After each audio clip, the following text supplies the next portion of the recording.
Bien-aimé dans le Seigneur, la croix est le sommet de l'amour de Dieu, le point culminant de la réalisation du pardon. Alors que Jésus est cloué, il lui dit, rejeté, il ne maudit pas ses mots. Il ne demande pas le feu du ciel. Il dit une parole qui résonne à travers l'éternité. Père, pardonne-leur, car ils ne savent pas ce qu'ils font. C'est plus qu'une prière, c'est un principe de vie, une clé du royaume, une lame de victoire. Nous poursuivons notre exploration de la deuxième clé, pardon, toujours accompagné de Nivea Koyaki. Cette semaine, cette clé, 49 jours pour transformer votre vie. Rappelez-vous, une vérité biblique pratiquée devient un pont vers votre liberté. De notre message intitulé Le pont du pardon. Et si votre plus grande blessure pouvait devenir un pont? Et si cette trahison que vous traînez comme un boulet pouvait se transformer en passage vers votre guérison? Aujourd'hui, nous apprenons à bâtir des ponts là où il n'y avait que des fossés. Nous allons lire Luc 23, verset 1. Jésus dit, Père, pardonne-leur, car ils ne savent pas ce qu'ils font.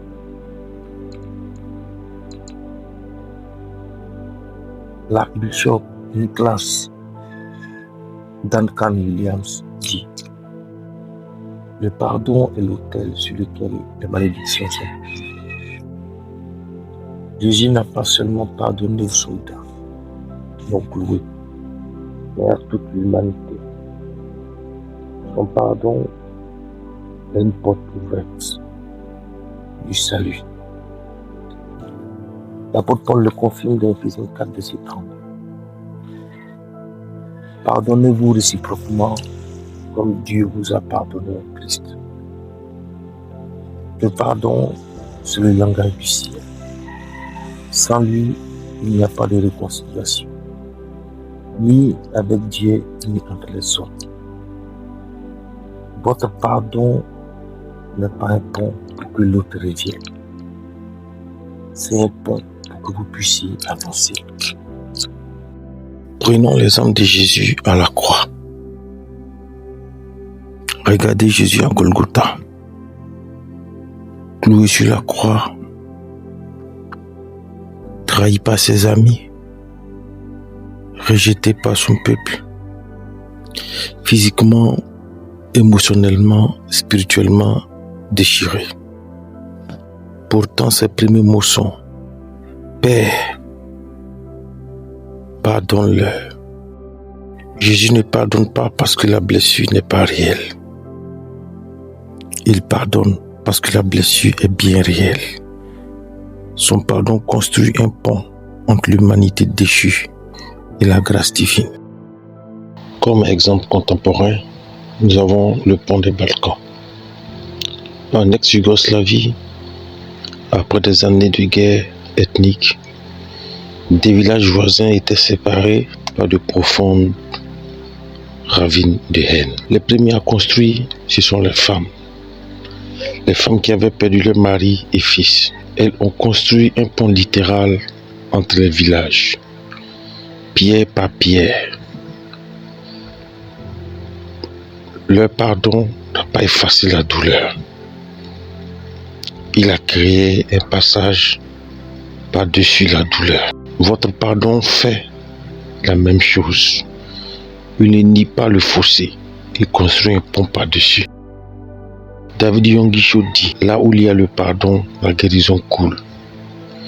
William Komoui rajoute, refuser de pardonner, c'est boire du poison et espérer que l'autre meure. L'un des secrets de la paix intérieure est de pardonner à tous. Le pardon ferme la porte à Satan et ouvre la porte du Saint-Esprit. Bien-aimé, le pardon n'est pas une faiblesse, c'est une force. C'est l'arme qui désarme l'ennemi. libère les captifs et guérit les nations. Toi qui regardes ce fossé d'amertume, Dieu te dit aujourd'hui, donne-moi tes pierres de blessure, je t'en fais un pont. Toi qui penses que le gouffre est trop large, le Saint-Esprit murmure, rien n'est impossible à celui qui croit. Toi qui as peur de traverser, ton Père Céleste assure, je marcherai avec toi sur ce pont. Bien-aimé, maintenant je t'invite à l'action. Prends une feuille, écris en majuscule ces mots.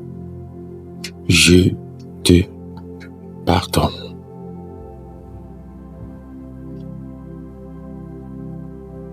Pas pour envoyer, mais plutôt pour te libérer.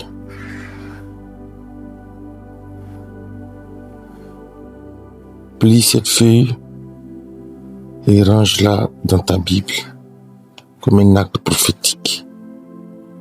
Fais une photo avec le hashtag Pont du pardon. Écoute ces vérités. Laisse-les devenir les piliers de ton pont. Proclame. J'ai choisi de construire un pont sur mon fossé. Mon pardon crée un passage vers ma liberté. Je marche au-dessus de mes blessures. Je deviens un artisan de réconciliation. Mon cœur guérit en pardonnant. Je transmute ma douleur en pont. Je suis libéré du poids de la rancune. Je manifeste le pardon en Christ. Que ton cœur saisisse cette promesse. Dieu comble le fossé. Là où il y avait des ravines de haine, il fait couler des rivières de paix. Aujourd'hui, pose la première pierre de ton pont. Laisse le Saint-Esprit être ton architecte divin. Au nom de Jésus-Christ. Amen. Rappelle-toi, les mains qui pardonnent sont les mains qui bâtissent l'impossible. C'était Nisa Koyakin pour merci.